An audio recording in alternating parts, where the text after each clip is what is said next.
Graças a Deus, meus irmãos. Queria trabalhar com vocês mais um texto hoje, uma reflexão rápida, né? E o tema de hoje, né, daria para essa mensagem seria: como faço para adquirir o descanso? Como eu alivio essa carga que está sobre mim? Esse seria um tema que eu daria para essa mensagem hoje.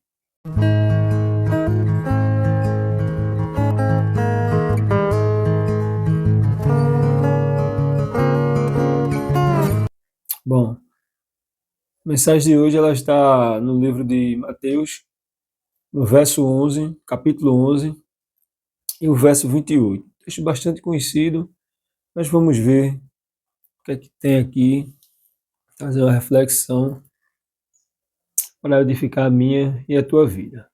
Então vamos lá. O texto vai dizer mesmo assim, Mateus, capítulo 11, o verso 28.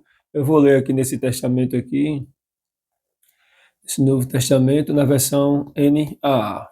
Vai dizer mesmo assim: Vinde a mim todos vocês que estão cansados e sobrecarregados, e eu os aliviarei. Tomem sobre vocês o meu jugo e aprendam de mim, porque sou manso e humilde de coração. E você achará descanso para a sua alma, porque o meu jugo é suave e o meu fardo é leve.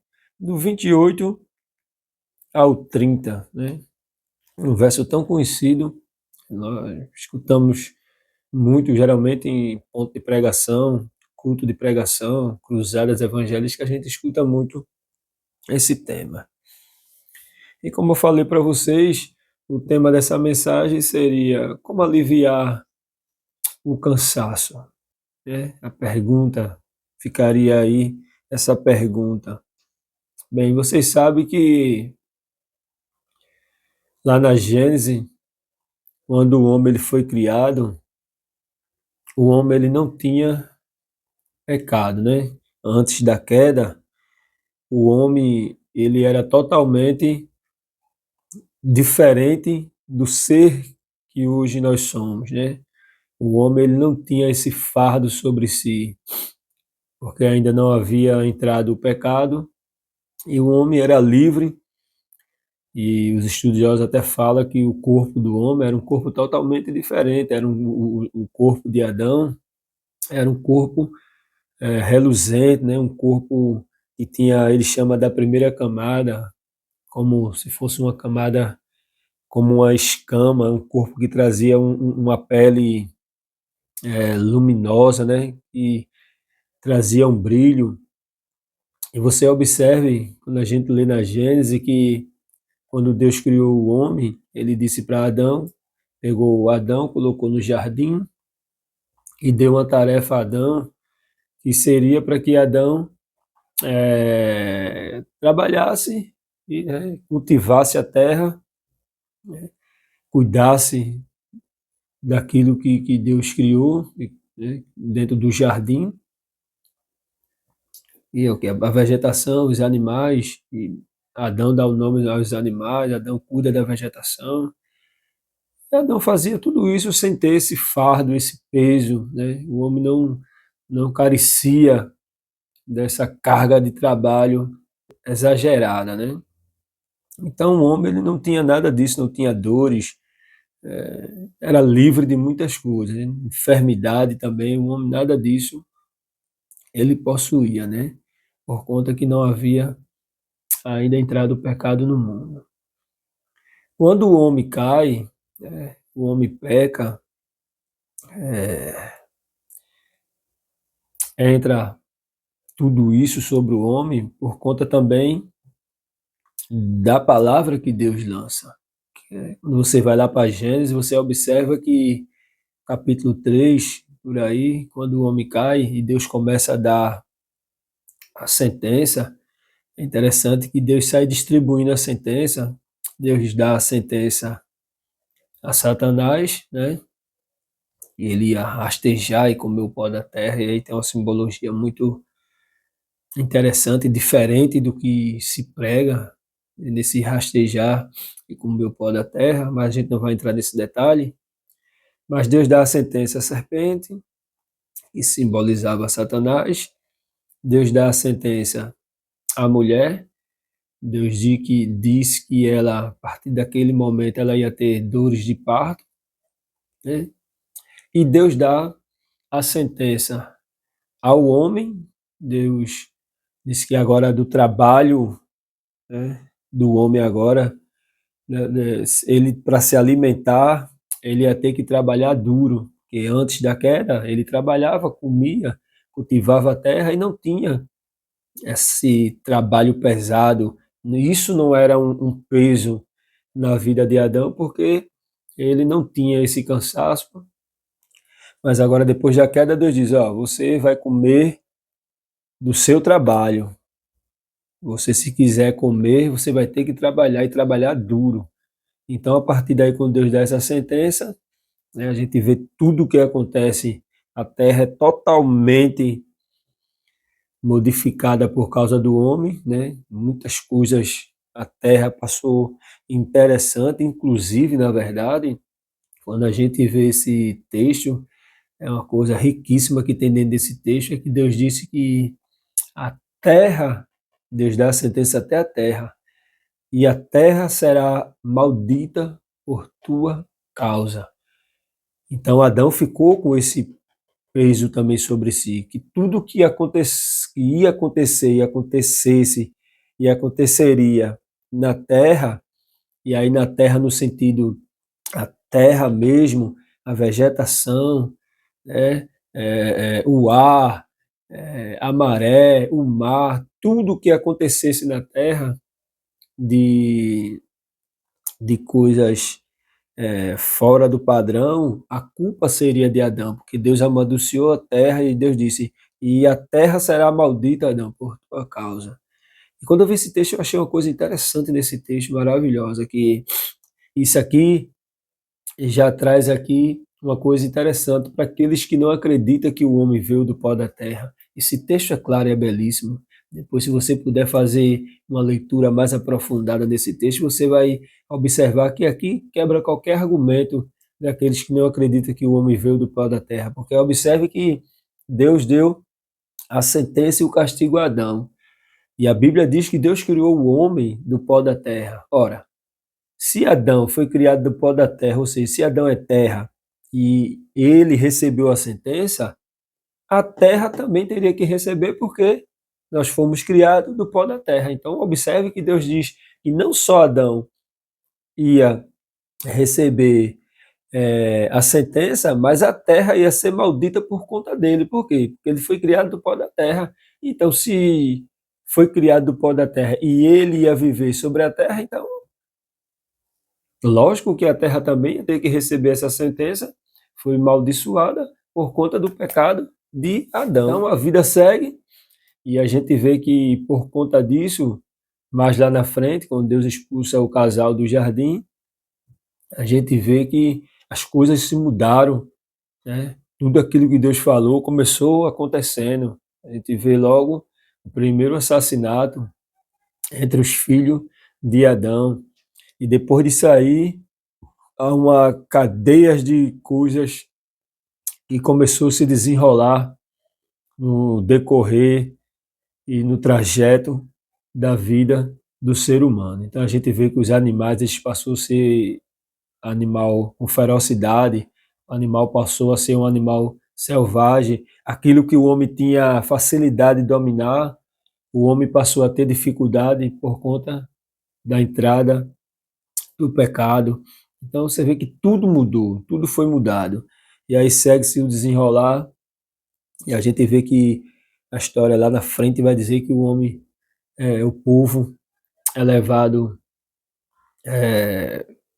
para o Egito, naquela questão lá da fome que houve na terra, e foi quando recorreram a José no Egito, e José resgatou sua família, e a partir dali os israelitas, o povo hebreu começou a crescer muito, né, em multidão, mas também vai dizer também que depois que José morre, entra um novo rei, uma nova dinastia que não conhecia José. Outra coisa também que tem muito interessante aqui, mas não vai ficar nesse vídeo, aqui eu vou explicar depois a questão desse relato do rei, né, que não conheceu a José. Mas vamos embora. E vai dizer que o povo passou a ser oprimido, o povo passou a sofrer muito, a carga de trabalho era muito pesada, e por conta do povo trabalhar muito, o povo adoecia, era gente morrendo, o cansaço era muito grande porque o pessoal não tinha descanso, o trabalho era exagerado sobre a carga do ser humano, sobre o ser humano. A carga, na verdade, em cima do ser humano era muito pesada, a carga de trabalho. Então, começa uma tuia de coisa a acontecer, até que Deus levanta Moisés para ser esse legislador, esse libertador, esse resgatador do povo das mãos de Faraó. Então a gente vê só aqui, nessa breve introdução, a quantidade de coisas que aconteceram por conta da entrada do pecado, da queda do homem. E a gente vai ver muito isso depois, e Deus, o povo estava clamando tanto, que Deus se levantou e diz, vai dizer lá no Êxodo fala sobre isso, e Deus vê a aflição do seu povo, e Deus se levanta e toma uma atitude. E aí entra todo esse processo, né? E nesse processo também, depois que tudo o povo é libertado e Deus leva o povo para o deserto para fazer uma limpeza no ser humano completa, porque o pessoal vivia escravo no Egito e tinha muito costumes pagão, o povo era ignorante no sentido da palavra, o povo não tinha sabedoria, e aí Deus resgata, leva o povo para o deserto, começa a aplicar a lei, começa a dizer como o povo tem que se comportar, e aí Deus dá os 10 mandamentos, e segue-se. E nisso aí entra também uma questão, né, quando Deus separa ali o sábado para que fosse o dia que o homem se abstesse de tudo, né, na questão do trabalho, para se dedicar à prática da lei, dos mandamentos, na verdade, na prática da lei, dos mandamentos que Deus tinha dado, para que o homem de fato fosse um homem civilizado, que a gente sabe o ser humano sem lei é complicado. Hoje com lei o ser humano já faz o que faz, então Deus viu que era necessário ter lei, então Deus dá toda a instrução a Moisés de as leis, lei dietética, lei civil, lei religiosa, a tuia de lei, Deus passa, e no sábado foi o dia que Deus reservou para que o homem fizesse isso. E aí, ao decorrer dos anos, entrou uma questão, né, até a chegada do Messias, ficou essa questão do sábado como dia do descanso. Jesus vem lá na frente, mas lá na frente Jesus aparece, e antes disso havia uma outra discussão, né, que era a questão da briga dos judeus com os samaritanos, e aquela guerra toda. E a briga que se tinha era onde é o lugar da adoração, porque um dia que é no monte, outro dia que é no templo, e aquela guerra toda, e Jesus diz, nem no monte, nem no templo, né? O importante agora é que é aquilo que Deus tinha falado, a lei vai ser aplicada no coração de vocês, então, nem no monte, nem no templo. Onde tiver o adorador, a adoração agora ela parte daqui de dentro. E a hora é chegada e a hora é agora que os verdadeiros adoradores adorarão o Pai em espírito e verdade. Então Deus quebrou logo essa barreira de separação, essa briga que era no monte, que era no templo. Aí surge essa segunda discussão, que até hoje, infelizmente, a gente ainda está nesse processo, é o sábado, porque quando Cristo aparece, em Cristo. E olha que Jesus não feriu nenhuma lei no sábado, mas quando Cristo aparece, surgiu a discussão a respeito do domingo, porque agora a briga agora é que não devemos guardar mais o sábado, mas agora Deus agora transferiu o sábado para o domingo e foi criada essa lei dominical, né? E até hoje a gente tem essa guerra e ficou essa briga. Uns diz que é no sábado, outros diz que é no domingo.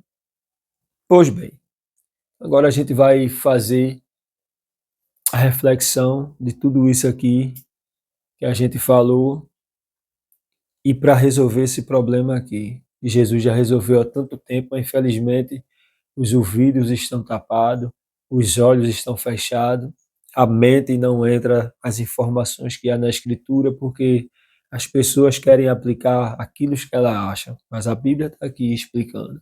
Então ficou essa guerra a respeito, é o sábado, é o domingo, e isso é perigoso porque já já vai ter religião guardando a segunda-feira, outros vai dizer que é a terça, outros vai dizer que é a quarta, e aí cada dia da semana vai ser um dia que alguém vai achar que vai guardar, porque tem que ter um dia para guardar. E Jesus veio e quebrou tudo isso.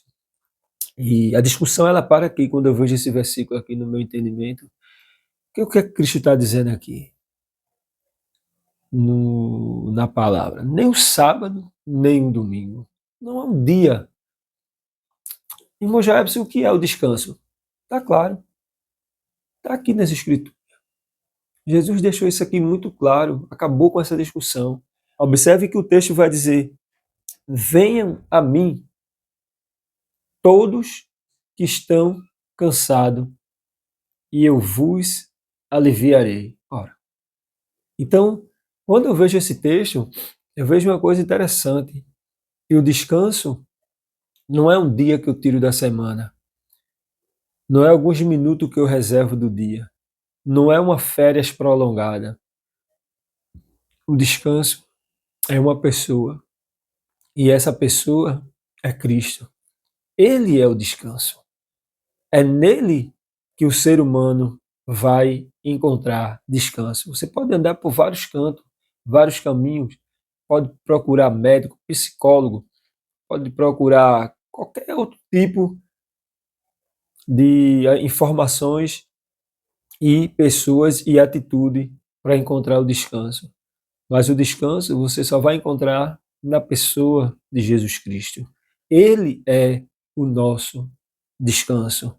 Observe que ele vai dizer uma coisa muito interessante. Venham a mim, todos vocês que estão cansados e sobrecarregados, e eu os aliviarei. É ele quem alivia, o descanso é nele. É só quando a gente entra por ele que a gente, ou qualquer ser humano, vai encontrar descanso. E ele continua dizendo uma coisa bem interessante. Tome sobre vocês o meu jugo e aprendam de mim, porque sou manso e humilde de coração. Outra coisa interessante aqui é que outra pregação que a gente vê muito errada é quando se diz que Jesus tirou o fardo. Na verdade, Jesus ele não tirou o fardo definitivamente. Ele fez uma troca. Observe que o texto vai dizer que tomem sobre vocês o meu jugo.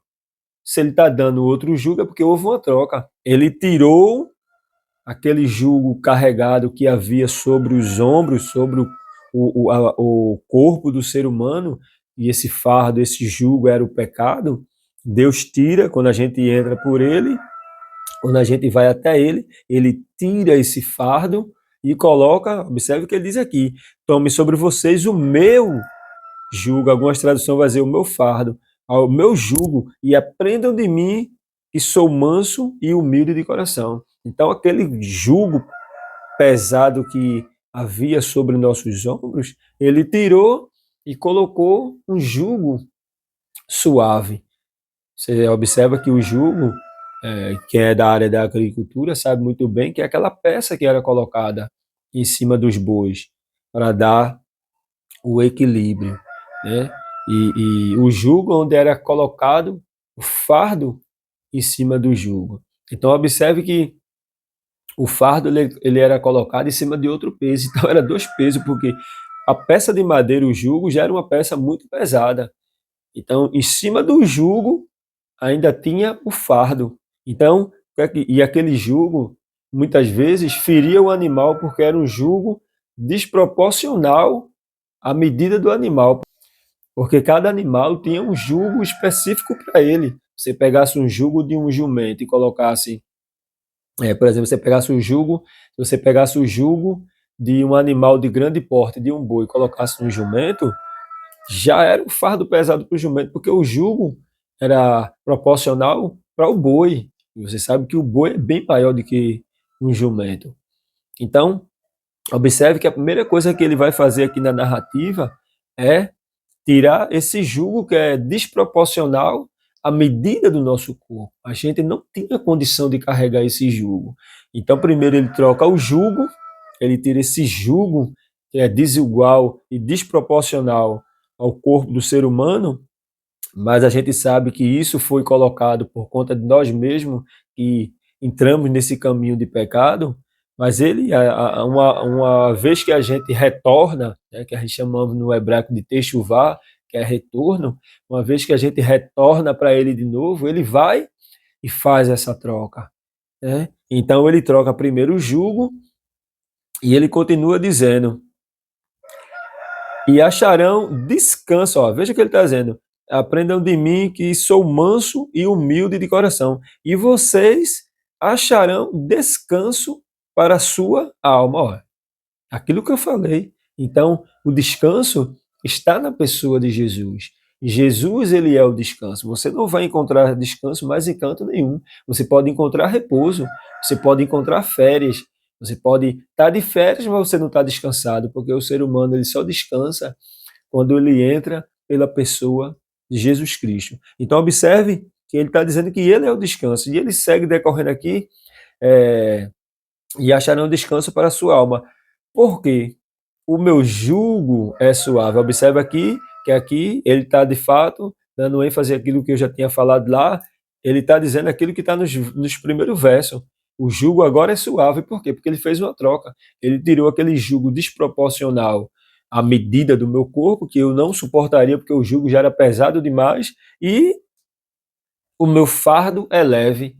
Ou seja, ele trocou o jugo, que já era desproporcional, e agora também trocou o fardo, colocou um fardo leve, essa sobrecarga que foi imposta sobre o ser humano. Então, você vê a riqueza de detalhe em apenas 2 versos, você vê uma riqueza de detalhe muito grande. E o que a gente aprende com isso? O que a gente aprende com isso é que você pode andar o mundo inteiro. Você pode procurar psicólogos, você pode procurar terapeutas, você pode procurar casa de recuperação, você pode procurar qualquer outra divindade, pessoas, lugar para aliviar esse jugo e esse fardo e esse cansaço que há sobre o seu corpo, os seus ombros, sua mente. Mas você não vai achar. Enquanto você não for na pessoa certa, no local certo, você não vai achar, porque ele é o descanso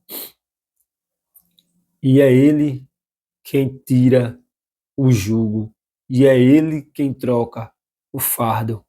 Então, se você quiser aliviar o fardo, quiser tirar o jugo também, para aliviar todo esse peso, e que se você quiser ter descanso, você tem que entrar pela pessoa de Jesus Cristo. E nenhum outro você vai encontrar descanso. Estamos numa vida corriqueira, o ser humano ele corre de janeiro a janeiro atrás de tudo isso aqui, atrás de descanso, atrás de paz, atrás de uma vida melhor. Mas observe que o ser humano, quanto mais ele trabalha, parece que como colocar o dinheiro no sactel furado. Observe que o ser humano, quanto mais ele se esforça e ele trabalha para adquirir o bem, o objeto desejado, o sonho, aí ele junta, junta, junta, aí de uma hora para outra tudo some, tudo evapora. Por quê? Porque o homem trabalha pensando só em si e pensando no amanhã, naquela busca desenfreada sobre tudo isso aqui, sobre paz, sobre alimento, sobre jugo, sobre descanso, mas ele esquece do principal, que tudo isso está na pessoa de Jesus Cristo. O salmista vai dizer uma coisa interessante, que se o Senhor não abençoar, em vão trabalha, né, aqueles que o buscam isso. Se o Senhor não edificar a cidade, em vão vigia a sentinela. Se o Senhor não preparar o pão, vão é o trabalho, ou seja, você trabalha dia e noite, mas é um trabalho vão, porque no final tudo evapora. Eclesiastes vai falar isso também, sobre essa busca desenfreada. Ageu fala sobre isso também, a respeito daquele que trabalha, trabalha, mas no final de tudo, o que a gente tem? Enfermidade, dores por conta dessa busca desenfreada de trabalhar de manhã, de tarde e de noite. Isso, sabe o que é que você está fazendo com isso? Você está voltando aquilo que Deus já lhe tirou. Observe que eu fiz a narrativa no início do texto a respeito do povo que trabalhava sem descanso no Egito, trabalhava como escravo, e o povo, por conta disso, o povo tinha cansaço, as enfermidades era grande, havia também muitas mortes por conta da carga, né? A sobrecarga do trabalho. E Deus veio para libertar tudo isso, mas o ser humano hoje volta ao Egito de novo, correndo em busca do trabalho, em busca, trabalhando de domingo a domingo, segunda a segunda, dia e noite sem parar, arriscando, não tira um minuto para descansar, na verdade não é nem para descansar, não tira um minuto para repouso, para fazer um devocional. É como você estiver voltando para aquilo que Deus já tirou você, daquilo que o povo clamou lá no Egito para ser liberto. Então, se você quiser tudo isso aqui, descanso, um fardo leve, um jugo equivalente à medida que você suporta, você só vai encontrar isso na pessoa de Jesus Cristo. Espero que esse texto de hoje, essa breve reflexão, edifique a tua vida, assim como está edificando a minha vida. E o intuito aqui do canal é justamente isso, que você possa ser abençoado através da palavra de Deus. Você que não é evangélico e está vendo esse vídeo é ótimo para você. Você caiu no canal certo. Essa é a mensagem que você precisa, né? É a mensagem de libertação, a mensagem que você agora não vai ter mais dúvida a respeito do descanso, o que é repouso, é o sábado, é o domingo, não. Aí tá. Você caiu nesse vídeo, então você aprendeu a respeito de tudo isso. Espero que você seja edificado cada dia mais. Você que já é evangélico e gosta desse tipo de conteúdo, divulga para o pessoal da tua igreja, para o grupo da tua igreja lá, onde quer que você seja líder e tenha um grupo. Envia lá para o pessoal, divulga no grupo da família, para as pessoas que não são evangélicas, poder ser alcançada pela palavra de Deus. Se você tem algum texto que você queira esclarecer alguma coisa dentro do texto, você manda aí embaixo, e na medida que o Espírito Santo der a revelação da palavra, nós fazemos o vídeo, trazemos aqui, colocamos e também vai me edificar muito. Então Deus continue te abençoando. Se não é inscrito no canal, aproveita, se inscreve no canal, deixa teu joinha, assina o sininho de notificação para toda vez que chegar um vídeo novo, você receber em primeira mão. Que Deus possa estar te abençoando e fica na paz e até o próximo momento, mergulhando um pouco mais.